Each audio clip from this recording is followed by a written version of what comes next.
2022 के questions paper देखेंगे physics का, जिसका जो कोर्स कोड है PHYS304TH है, nuclear and particle physics BSc third year. जो इसमें मैक्सिमम मार्क्स जो है वो 70 है, और जो टाइमिंग है वो 3 आवर्स का होता है।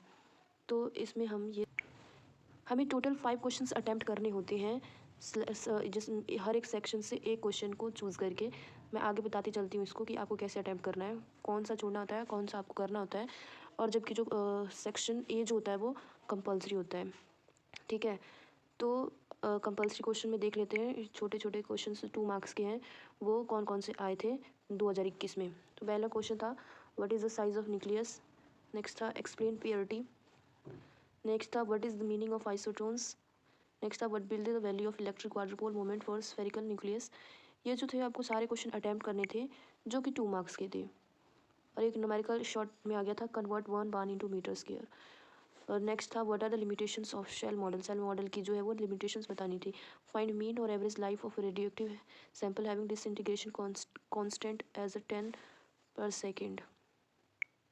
तो ये क्वेश्चंस थे।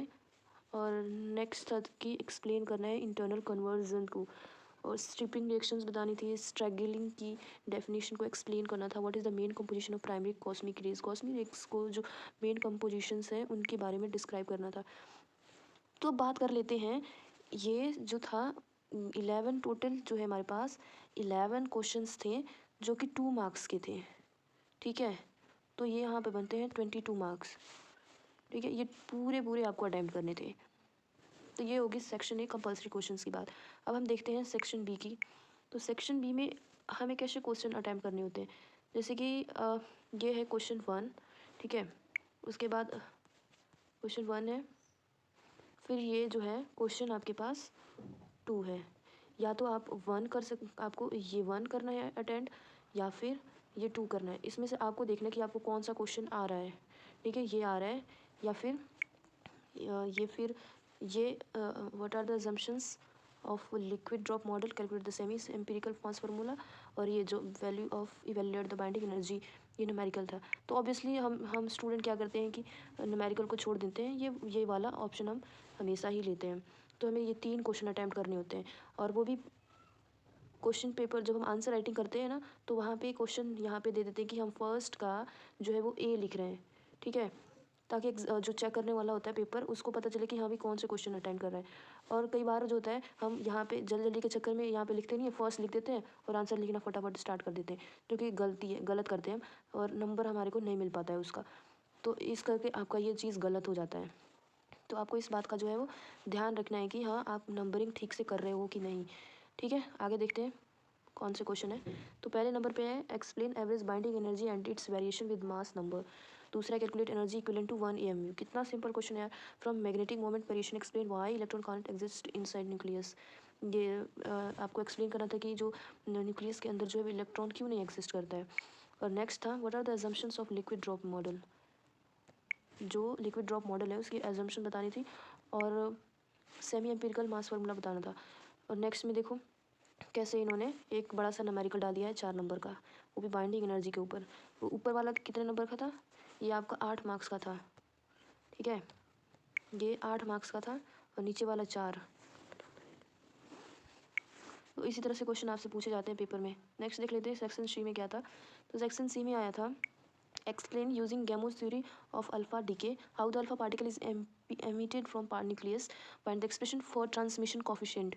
ये जो गैमो थ्योरी है ना, उसको आपने पक्का पूरा ही कर लेना है कॉपी पे प्रैक्टिस करके, क्योंकि ये जो है ये थ्योरी वगैरह ये पेपर में आ जाते हैं, तो आपको इसको पूरा कर लेना है, ठीक है।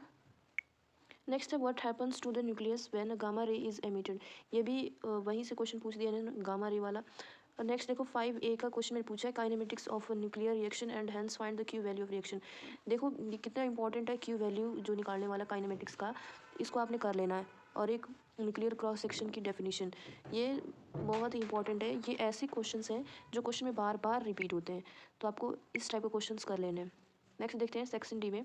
सेक्शन डी में पूछा इन्होंने, देखो बेथे ब्लॉक फार्मूला, ये बहुत ही इंपॉर्टेंट है। अगर आपको इसकी मतलब सॉल्यूशन या फिर बेथे ब्लॉक की जो पूरा है डेरिवेशन अगर आप चाहते हो कि मैं करवाऊँ, तो आप मुझे कमेंट सेक्शन में बता सकते हो। या फिर आपको पूरा ही सॉल्यूशन चाहिए विद एक्सप्लेनेशन तो मैं वो भी एक्सप्लेन कर दूँगी आप लोगों को। ये जो डेरिवेशन है ना ये बहुत ही ज़्यादा इंपॉर्टेंट है एग्जामिनेशन पॉइंट ऑफ व्यू से, क्योंकि ये क्वेश्चंस जो है वो हमेशा ही रिपीट होती हैं। ठीक है, अब देखो नेक्स्ट इन्होंने पूछा है फोटो इलेक्ट्रिक करंट के बारे में। ठीक है, उसके बाद पूछा है principle of scintillation detectors explain transaction of a photo multiplier tube. ये जो क्वेश्चंस है ना लास्ट ईयर क्वेश्चन पेपर, अगर अगर आपने पेपर देना है तो ये जितने भी क्वेश्चन आ रही है ना इनको तो आपको मतलब कर ही लेना है, क्योंकि यहाँ से 100% चांसेस है कि आपको जो आने वाले पेपर हैं एग्जामिनेशन उसमें रिपीट होंगे। देखो नेक्स्ट में पूछ रहा है लिमिटेशंस ऑफ साइक्लोट्रॉन, यहाँ से आप खुद ही मिला सकते हो जो 2021 और 22 में जो क्वेश्चंस हैं वो कितना ज़्यादा मैच कर रही हैं। मैं इसीलिए आपको 2 साल के जो क्वेश्चन पेपर से वो मैं दिखा रही हूँ अब और बता भी रही हूँ आपको कि हाँ ऐसे क्वेश्चंस आ रहे हैं। ये कहीं ना कहीं या फिर 2 मार्क्स में पूछ देंगे या फिर आपको 8 या फिर 12 मार्क्स में पूछ देंगे। ये बहुत ही ज़्यादा वेटेज की होती हैं और ये बहुत ही मायने रखती हैं अगर आपको अच्छे मार्क्स और अच्छे परसेंटेज चाहिए तो। ठीक है, नेक्स्ट देखते हैं सेक्शन ई में discuss the various conversation law and the follow the particle interaction और उसके CPT थ्योरम। देखो ये 3 मार्क्स का कितना मतलब आसान है और ये 3 मार्क्स से पूछ दिया है। और देखो 9 नंबर पूछा है what is the origin of cosmic rays. इसने पहले भी पूछा है कॉस्मिक रेज और दोबारा से, अब उसने फिर दोबारा पूछा है cosmic rays shower. What is the need of the colour quantum number, colour quantum number को भी पूछ दिया इन्होंने। ठीक है, नेक्स्ट देखते हैं। ये थे हमारे क्वेश्चंस, यहीं पे ख़त्म होते हैं। अब हमारे पास आता है 2022 का क्वेश्चन पेपर। यहाँ से आप देखना, आप खुद ही मैच करना कि यहाँ पे कितने सारे क्वेश्चंस हैं जो टैली कर रहे हैं।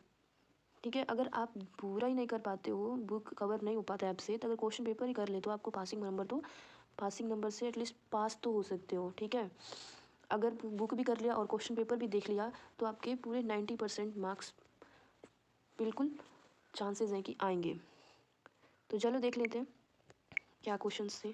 सेम वही 5 क्वेश्चंस अटैम्प्ट करने हैं। क्वेश्चन 1 जो है और सेक्शन 1 जो है वो कंपलसरी होता है। ओके, तो पहला क्वेश्चन देखते हैं मैग्नेटिक मोमेंट ऑफ न्यूट्रॉन।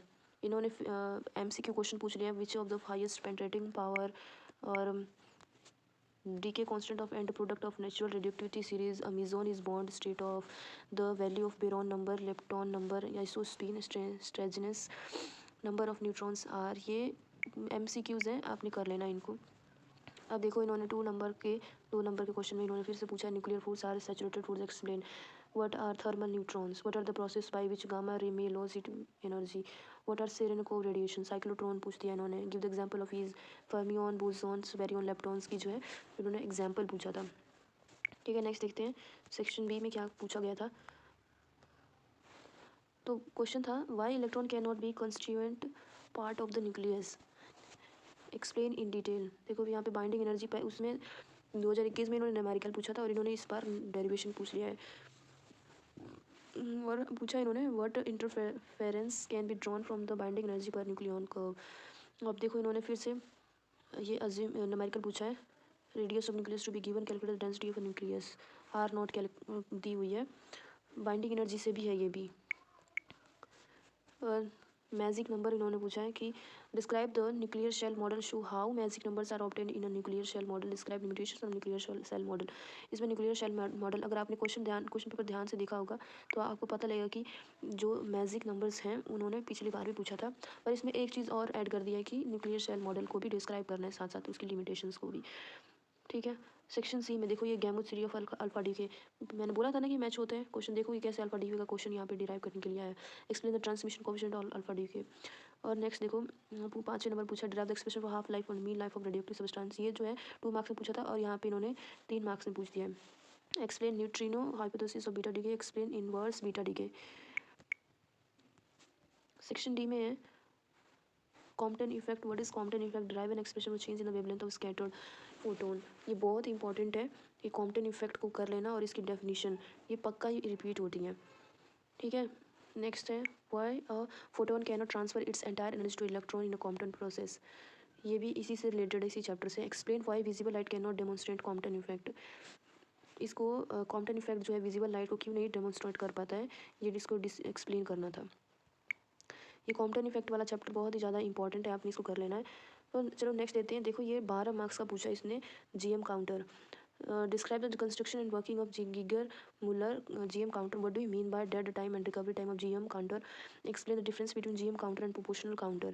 ये GM काउंटर जो है बहुत ज़्यादा इंपॉर्टेंट है और इसका वर्किंग रूल और इसका डेरिवेशन, क्योंकि इसमें पूरा स्टेप बाय स्टेप पूरा इसको एक्सप्लेन करना था। ये 12 मार्क्स का क्वेश्चन आया हुआ था। यू कैन अंडरस्टैंड कि आपको क्या क्या एक्सप्लेन करोगे कि आपको वहाँ पे नंबर मिलेंगे, वो भी सही सही। ठीक है, अब देखो सेक्शन इन में इन्होंने what are quarks, discuss quantitative aspects of quark model, on the basis of quark model discuss the quark content of mesons and baryons। ये mesons और baryons को जो है quark model के ऊपर पे एक्सप्लेन करना है। ठीक है, तो इस टाइप से क्वेश्चन आए हुए थे। ये भी देखो 12 नंबर का क्वेश्चन पूछा इन्होंने, तो पूरा डिस्कस करना था वहाँ पे total. Next it for each of the following decay state conservation law that forbids it, ये प्रूव करना था आपको। नेक्स्ट था write a short note of composition of cosmic ray. Cosmic ray पिछली बार क्वेश्चन पेपर में भी आया है और इसमें भी मैंने बताया ना कि आपको ये कर लेना है क्वेश्चंस। और देखो इन्होंने यहाँ पे 6 मार्क्स के पूछ लिए हैं। Right a short note on composition of cosmic and right a short note on variation of cosmic रे इंटेंसिटी लैटिट्यूड। इसमें लैटिट्यूड और एल्टीट्यूड पूरे इसमें एक्सप्लेन करना था। तो अगर आपको इसकी एक्सप्लेनेशन वीडियो चाहिए, मतलब पूरा एक्सप्लेन किया हुआ, तो आप मुझको कमेंट सेक्शन में बता सकते हो। अगर आपको ये वीडियो अच्छा लगा तो इसको लाइक करना। ज़्यादा से ज़्यादा स्टूडेंट की आप जैसे स्टूडेंट की सहायता हो, इसके लिए इस वीडियो को अपने फ्रेंड्स में और अपने आपके साथ जो भी स्टूडेंट पढ़ते हैं उनके साथ शेयर करना। Thank you.